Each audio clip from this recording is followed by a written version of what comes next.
Alright, for today's video, I'm going to make the Lawgiver Mark II from 2012's DREDD, starring Carl Urban. This isn't screen accurate, but it was just a fun little build. And I used a toy gun as the base, and just pretty much made everything else myself. And this isn't a Nerf gun, but it does have special effects. I didn't sand this over and fill it in or anything. I just left it the way it was, so that, yeah, I'm a nerd. So yeah, let's get to it. Alright, today I'm going to make a Lawgiver from Judge Dredd, and I know I just did that in a previous video, but I saw this at the store and just couldn't pass it up. This was like a $5 dollar store playset.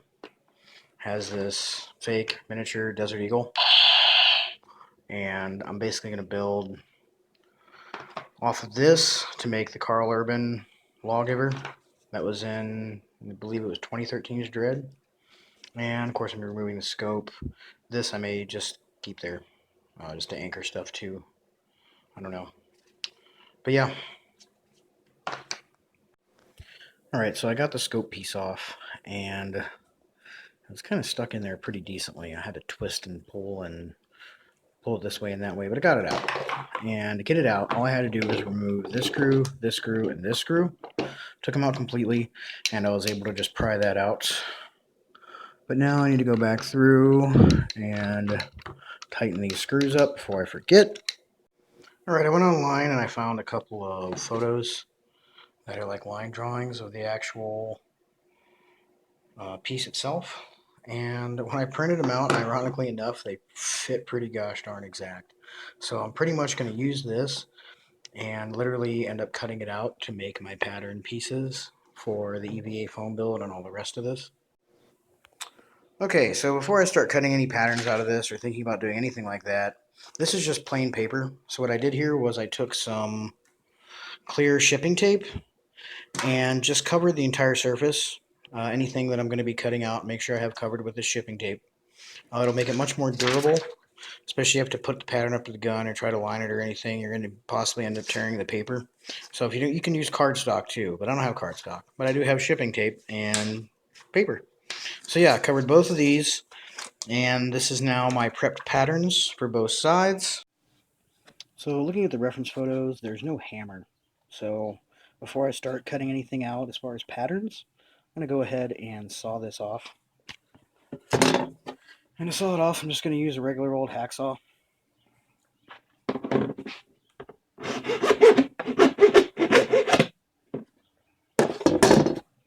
And this is cheap mold injected plastic, so that's literally all it took. Okay, next, just to help even this out, because as you can see, it is not 100% even here. Kind of sticking up in this corner here. Just going to go ahead and use the file.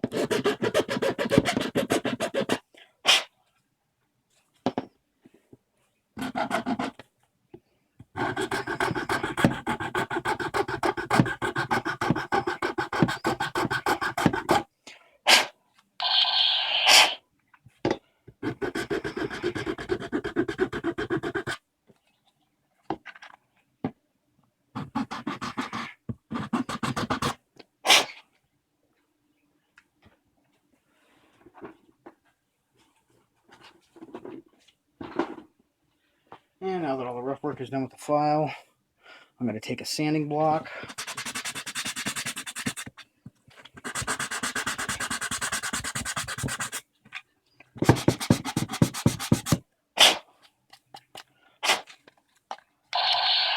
Make sure it still works.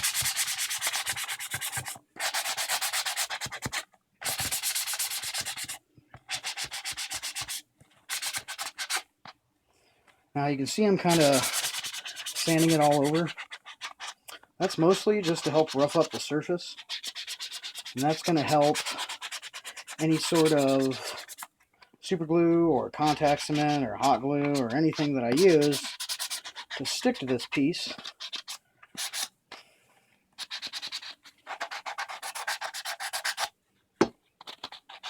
Because I am going to be gluing all kinds of stuff on here.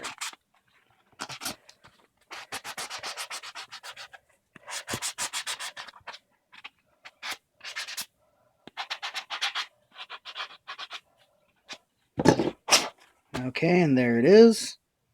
Okay, so I used a blue Sharpie to show you guys the first pattern piece I'm going to cut out, which is going to be this over piece here. And I'm also going to cut this one out here. Now on this side there's no LED screen. Over here there is your LED screen. I'm not actually obviously going to have an LED screen. I don't know what I'm going to use, but yeah, that's going to get cut out as well. So I'm going to go ahead and cut out these two pieces. Okay, now that I've got both these cut out, this obviously is going to go over here on this side. This one is going to go on the opposite side, but I don't really want two pieces with the third piece going down the center. So what I'm going to do is I'm going to measure the width of this at the top point here from edge to edge and see how wide that is. And then I'm going to stick these on the tape to make it into one piece. So it's going to look like this. I went and put another piece of tape on top. Now I have the one piece that is basically going to sit on the weapon like this. A small detail, but important, I did cut the centerpiece out.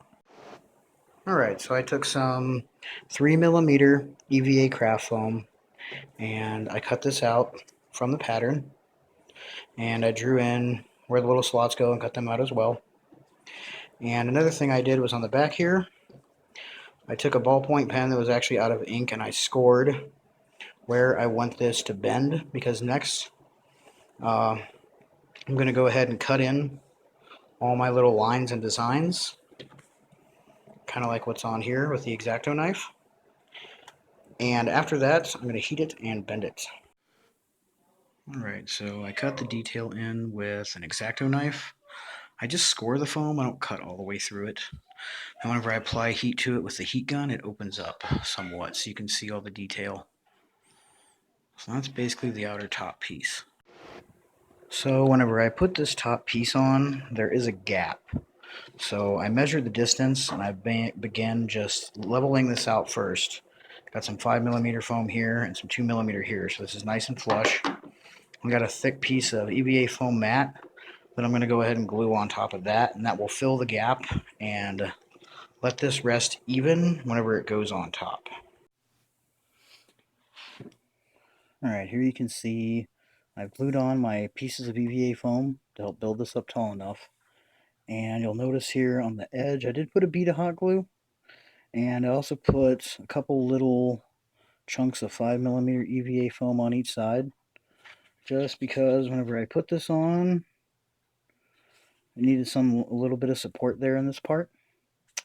Now, as you can imagine, I am going to create a new barrel that's going to be sticking up out of here, but that'll be later. First, I'm going to go ahead and glue this on to the frame, and what I'm going to use to glue this on is just some regular old super glue. Oh, and I should point out as well that I put a piece of 2mm EVA foam in here. This is 3mm, so it is a little offset, so whenever I print out my little fake LED screen, it's going to sit in a little bit. Alright, now that I have this all glued on, the next pieces that I'm going to cut out are going to be these pieces here. Get the glare out of the way. It's going to be this piece along here, and on the opposite side will be this piece here. Initially, I was just going to cut this piece out, but then I decided, much like the other one, what's the point? So I cut out this little triangular point too, which I just went ahead and scored the foam and heated it with a heat gun, much like the other one. And I cut out the little center squares. Looking at the reference photo, you can see they're cut out. Over here was a bit more complicated. I cut out the entirety of the piece itself, which produced this. Okay.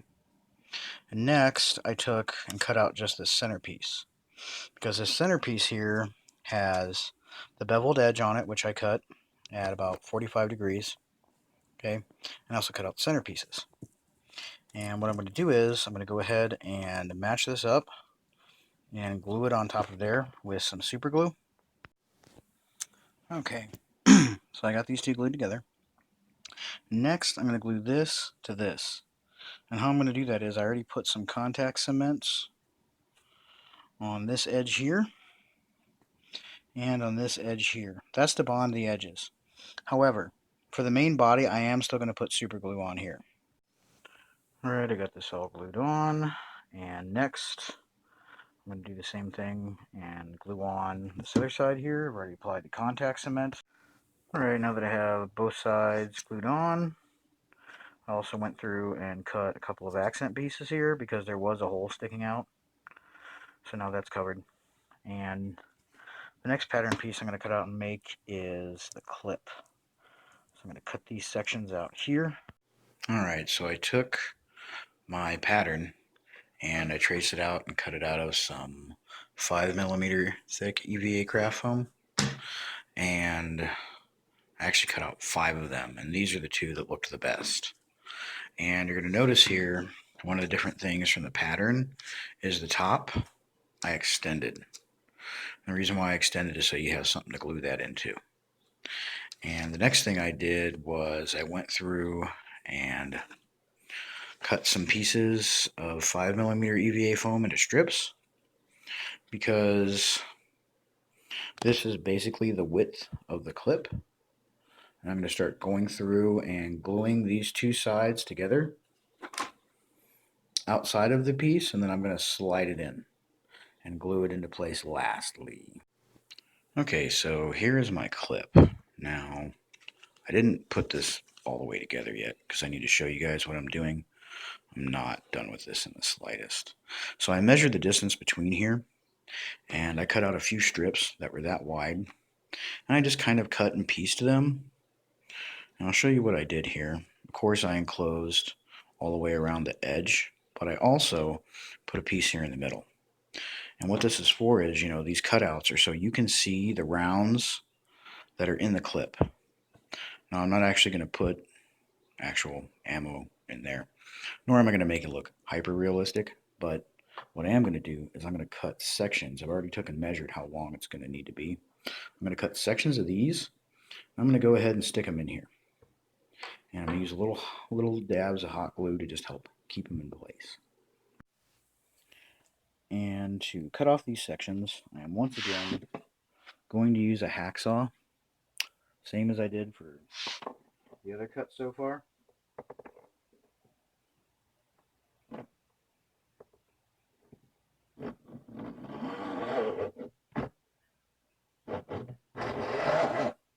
And if you haven't used a hacksaw before, to get your initial straight line, especially in something like wood, you're going to want to go slow at first,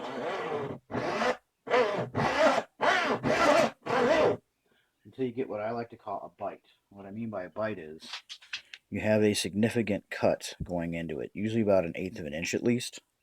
Once you get that far,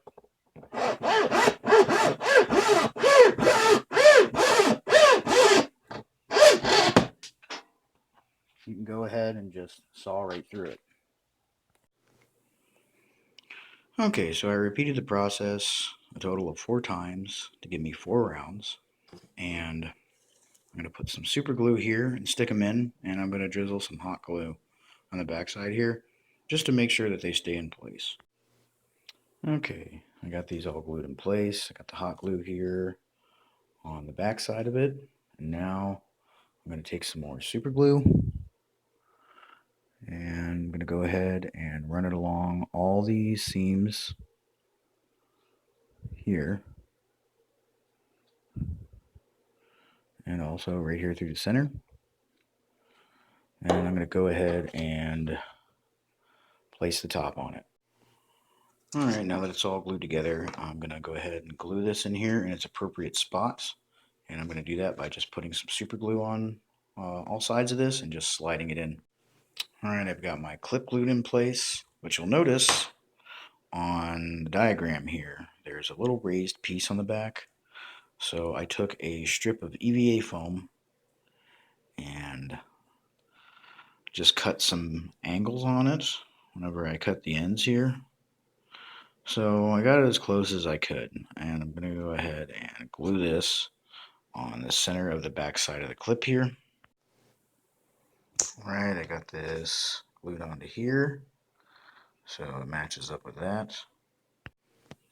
Okay, one of the next pattern pieces I'm going to do is this one here, and you can see, I'm assuming by these lines, this means that it's going to curve this way to conform and then match up with this corner here. But as you can see, my prop piece doesn't 100% line up. My trigger guard comes in further than what this one does. So what I'm going to have to do is I'm going to have to draw on here where I actually need this to go so that it matches up. Okay, here is the extended pattern piece. You can see I extended it up, and I'm going to glue these edges here together first. And then I'm going to curve it down and glue it to the actual trigger guard itself. Alright, the next pattern piece I've cut out is this one here. And it is going to get glued along here. It's going to fit up in here. Alright, I've got both of these pieces glued on to each side. And next I'm going to have to make a piece to fill in this on the bottom. I don't have a pattern for that, so I'm basically just going to put some paper over it and draw out the best pattern I can, and then from there just trim it to fit as best as I can, and that's just kind of eyeballing it and making it up as I go along.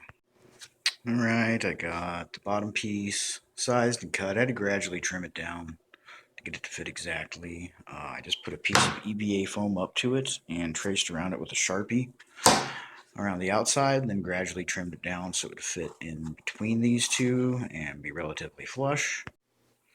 Alright, next I'm going to attach the barrel, and I just have this random piece of tubing lying around, and this is from actually from a Blade Builder's Luke Skywalker lightsaber.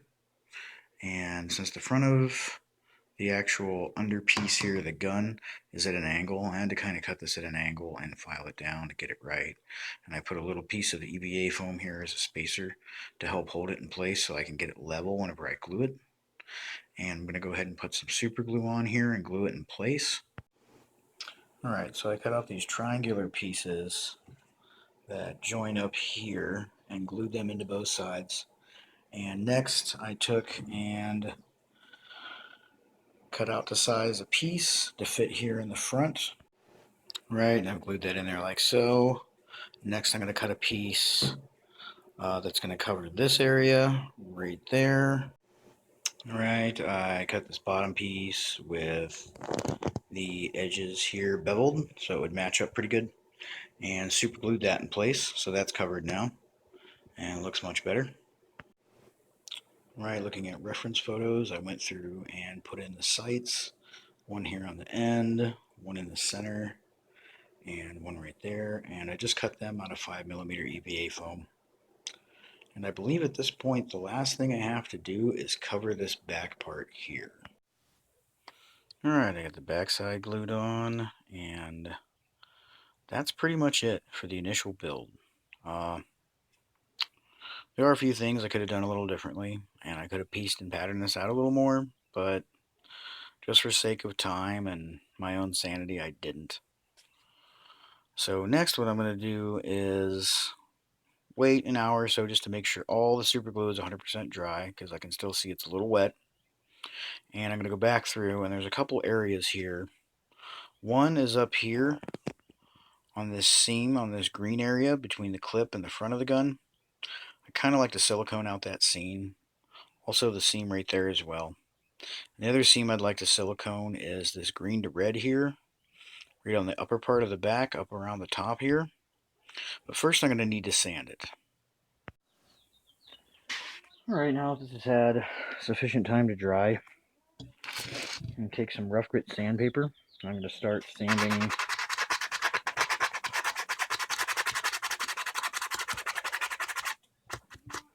areas like this, where there's seams that I don't really want seams. Like, I obviously want these cut lines, and I don't mind these seams because it adds depth to the piece, but all these other areas,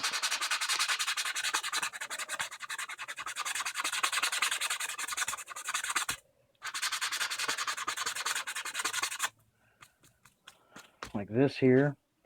I'm going to start sanding out the seams as much as possible. And you'll notice this isn't totally flush, so I will sand this all even, along with this area here.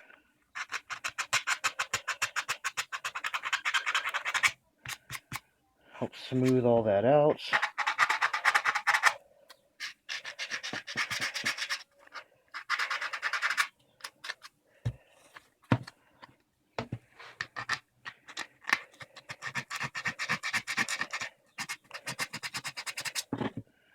Hope to make this a little bit more flush. And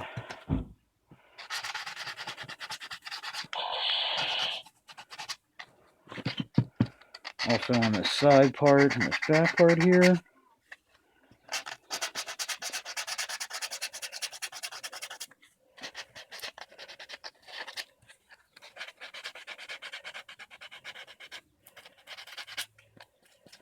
The goal is to make this look as smooth and flush and even as possible.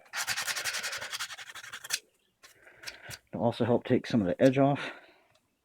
But further than that, any of this area that's plastic and exposed, I'm going to go through and sand this too.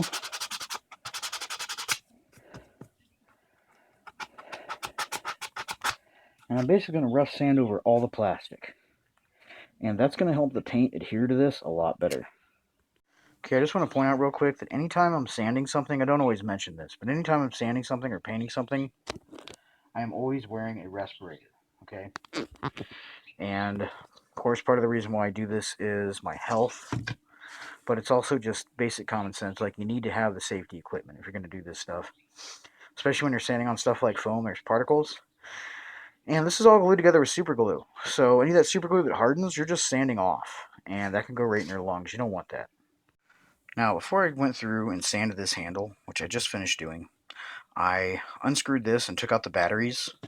Because for some reason there's a slot right here. You can kind of see, yeah, right there, the slot right in the center. That's just a hole that goes straight into the battery case. So I removed the batteries and I put some masking tape on the back side of this so it would stop any sort of particles or paint. Because next, I'm going to be airbrushing this. And I don't want any of the paint to get in there and ruin the batteries or to ruin the battery compartment. There, you can kind of see the masking tape on the back side of it. But yeah, anytime you're working on something like this, if you think the paint's going to get in to screw with the electronics or anything, before you start doing any heavy sanding or any painting, make sure that you remove it.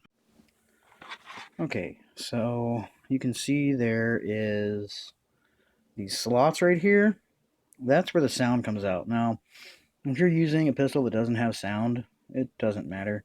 Or if you don't care about the sound, you don't have to do this. But I'm going to make sure the speaker remains open.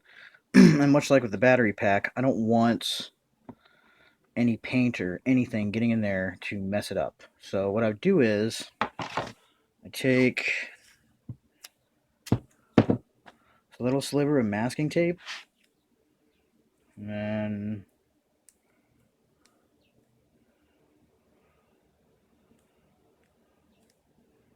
as small and as tightly as I can, I roll it up into a little tubed piece like that. Okay. Then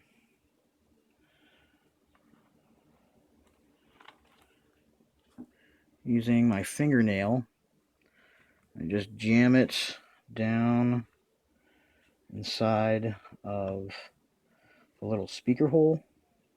Now it's in there pretty good, so I imagine I'm going to have to use a nail or a needle or some tweezers to get this out. And I've also done something similar with the Nerf guns whenever I paint them, but the Nerf guns, speaker holes are a little bigger, and I usually just end up packing saran wrap in there. I tried it with this, but it's just too small, so I ended up using masking tape. Alright, so next I'm going to start sealing up the foam. And I'm not going to use plastic at this time. Like with a couple of my other builds, I'm going to use some Mod Podge. I'm just going to brush it on. And I'm going to cover every square inch of the foam. What I'm not going to use it on is this barrel here, or any of the exposed plastic, or this wood. It's not necessary, but you do need to seal the foam. And I'm probably going to do several coats. All I do is just start brushing it on evenly. I try to keep my, once I get it spread around somewhat, try to keep my brush strokes even, so it doesn't have, a wonky every which way look, because you are going to see some texture whenever this dries. And I will also use a paper towel to wipe off any that I get on the plastic. Alright, this is dry. Next I'm going to airbrush it with a combination of some opaque black and some 40-30 additive, which is just a acrylic polyurethane. I do thin it down somewhat, which leads me to have to do multiple coats, but I'd rather just build it up slowly and make sure that it has multiple coats. And this stuff is really important. This will really help it to last. But you can always just spray paint it. You don't have to use an airbrush.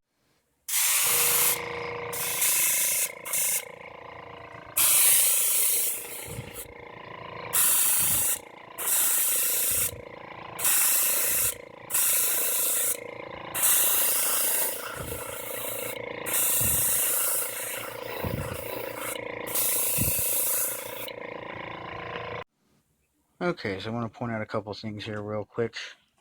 While I was painting it, I felt it looked a little bit flat. So I added on a few pieces like this one here to give it a little more dimension, and a couple little accent pieces there.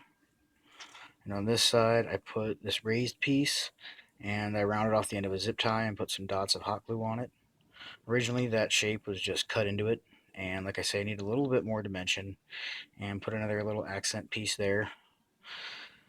And I felt that made it pop a little bit more and look a little bit better. And this is after 6 to 8 coats.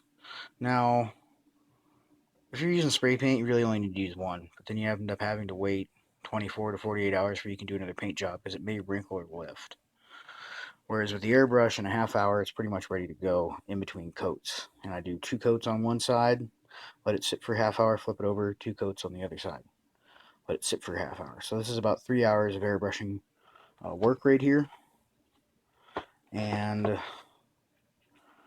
that's the undercoat. Next, I'm going to take just the opaque black and some thinner and put that in the airbrush because it's going to give it more of a flat look, less of a shiny look. Okay, so initially I had used just the opaque black and I thinned it out, but I didn't quite get the color that I wanted.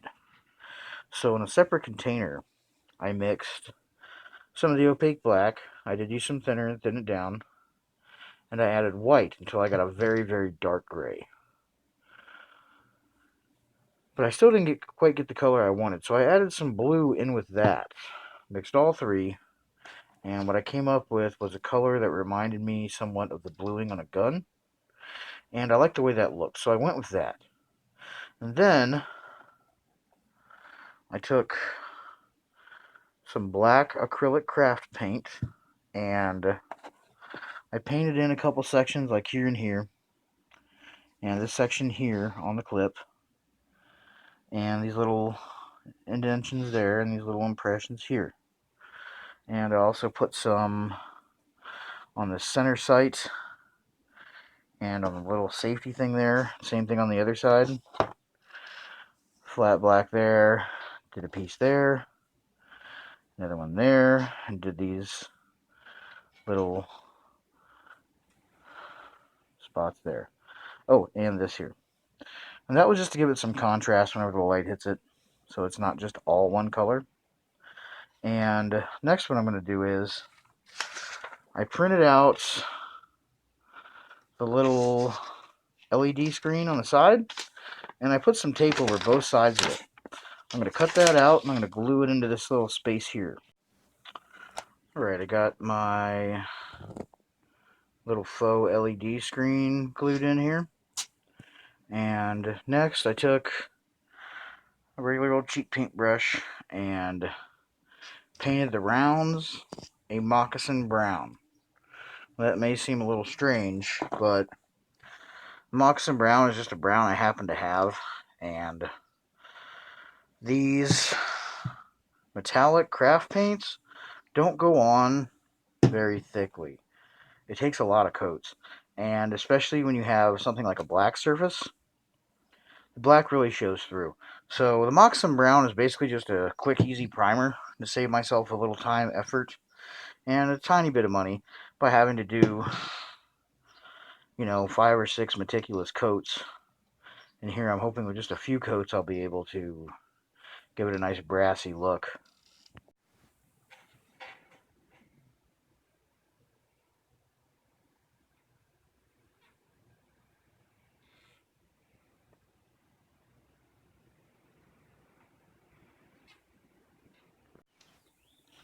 Alright, it actually only took 2 coats of the gold, and I think it's good enough for government work. And I also took a paint marker and went through and did a little bit of detailing for some wear and tear. I didn't put a lot of weathering on it just because I figure this is a weapon of a judge, and much like the weapon of a police officer or something in the military, they're going to take really good care of it. It's going to be cleaned and oiled, and it's not going to have a whole lot of wear and tear. But I figured on areas like here, where we're going in and out of the holster, you're going to see, you know, a little bit of wear and tear and on the front end of the barrel. Yeah, I pretty much left the rest of it clean. Did put a little bit on these areas back here. But yeah, that's pretty much it. And I just put the batteries back in it. So yeah, it still does work. I didn't screw it up while painting it and everything else. Yeah, that's pretty much it. My version of the Lawgiver. Of course, not screen accurate, but pretty decent for a homemade cosplay prop that cost pretty much nothing and didn't involve any sort of 3D printing, molding, or casting. So yeah, hopefully you guys enjoyed the video, and thanks for watching. And hopefully this inspired you to make something and create something of your own.